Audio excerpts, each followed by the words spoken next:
preocupação, a razão política da instituição. Ou seja, nenhuma instituição financeira tem interesse em albergar recursos de origem espúria. Ou seja, o quanto isso seria prejudicial para o caráter, para a imagem, o caráter reputacional dessa instituição financeira. Então, como é arriscado esperar que venha o litígio, eu digo efetivamente que o caminho talvez seja exatamente esse, de se dar publicidade a esta preocupação do sistema financeiro, das instituições financeiras, desse avanço na perspectiva de se autorregular. E digo mais também, que creio que a primeira parte da pergunta dizia respeito a isso também, este normativo ele influenciará sim, ou será analisado sim, pelo Ministério Público Federal e pelo Poder Judiciário na avaliação do cumprimento dessas regras que, de resto, decorrem da própria Lei de Lavagem de Capitais. Ou seja, são dois os caminhos, um é responder em juízo, e outro é evitar, ou tentar evitar que isso ocorra. Haveria de se abrir um intenso ambiente de diálogo qualificado, talvez pelas associações, e talvez pelos ambientes mais localizados do Ministério Público Federal e do Poder Judiciário, precisamente que operam com esta matéria de lavagem de capitais e crimes contra o sistema financeiro nacional. Desculpe pelo excesso no tempo da resposta. Eu acho que é exatamente isso. Eu só queria ilustrar, quando eu fui secretário de Reforma do Judiciário, a gente fez no Rio de Janeiro um evento, porque havia uma discussão muito grande entre economistas e juízes sobre o problema do ativismo judicial, que é uma questão até hoje discutida. Ou seja, os economistas diziam que o ativismo judicial aumentava o custo do Brasil, e os juízes diziam que, com aquilo, os economistas queriam engessar os juízes e evitar as decisões judiciais. E nós fizemos, então, um evento de metade economistas e metade juízes. E foi um fla-flu, uma briga tremenda, mas o que saiu de lá foi algo engrandecedor, ou seja, de alguma forma, nós tiramos alguns enunciados, algumas súmulas, e aquilo foi muito produtivo naquela época. Então, eu acho que a saída do diálogo, e eu sei que, pelo que eu entendi, alguns membros do Ministério Público estão presentes, isso é fundamental, talvez institucionalizar isso, fazer esse diálogo, porque uma coisa é esse diálogo que vocês têm com o COAF e com o Banco Central, que é cotidiano. Então, o Gustavo Rodrigues vem aqui, ele sabe que evidentemente vai ter lavagem num banco ou numa instituição financeira, ele sabe que é impossível zerar esse risco, ele sabe que fazer uma análise ex post da conta de um sujeito que é um bandido é muito mais fácil do que fazer uma análise ex ante, ele sabe que comunicações reiteradas não servem, ele sabe de tudo isso, o Banco Central sabe de tudo isso. Agora, a gente precisa conversar isso com o juiz federal, com o juiz estadual, com o Ministério Público, explicar isso para evitar, eventualmente, esse tipo de exagero em algumas manifestações. Eu acho que realmente a saída é um diálogo.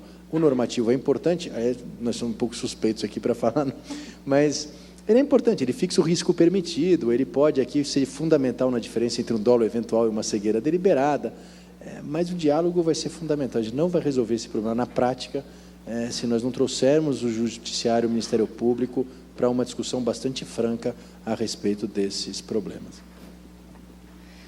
Acho que não tem mais perguntas? Tem?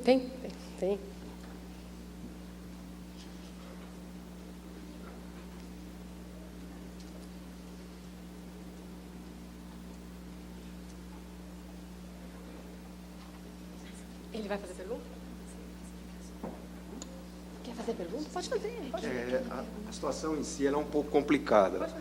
O que acontece, doutor, a pergunta é para o doutor.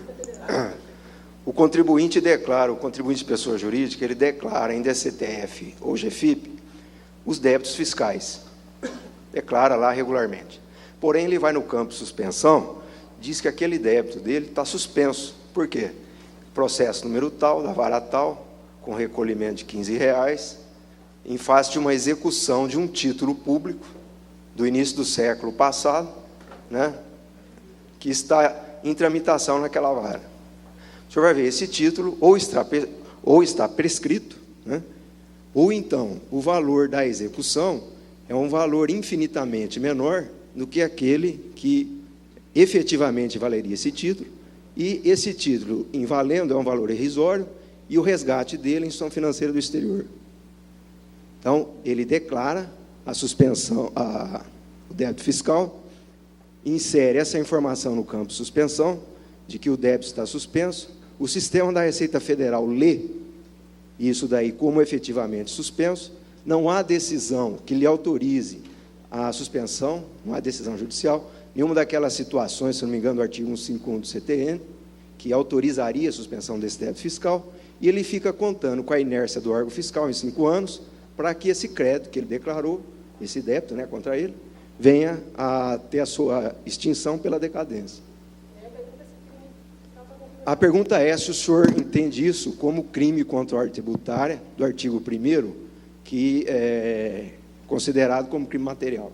Ele autoconstitui o crédito fiscal contra ele, porém, ele coloca esse artifício para aguardar o transcurso do tempo, certamente esperando a inércia da Receita Federal, para que se opere a decadência e esse débito que ele autoconstituiu venha a ser extinto.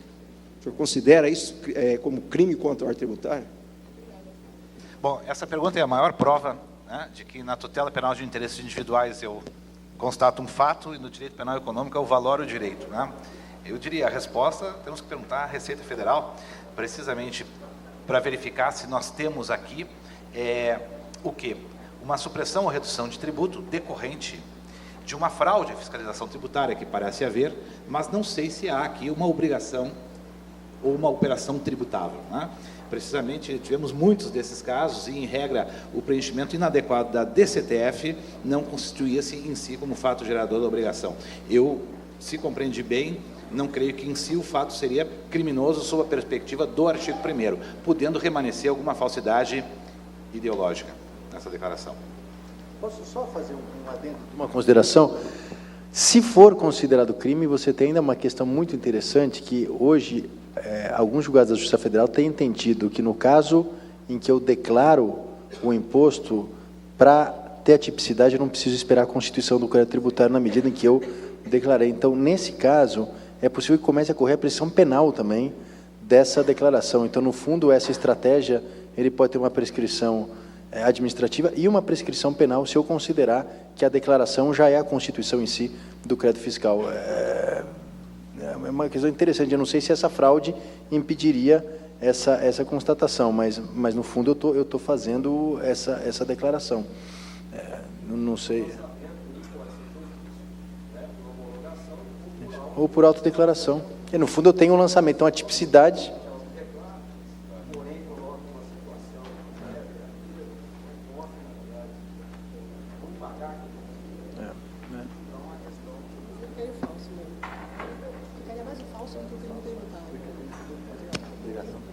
Bom, acho que é isso.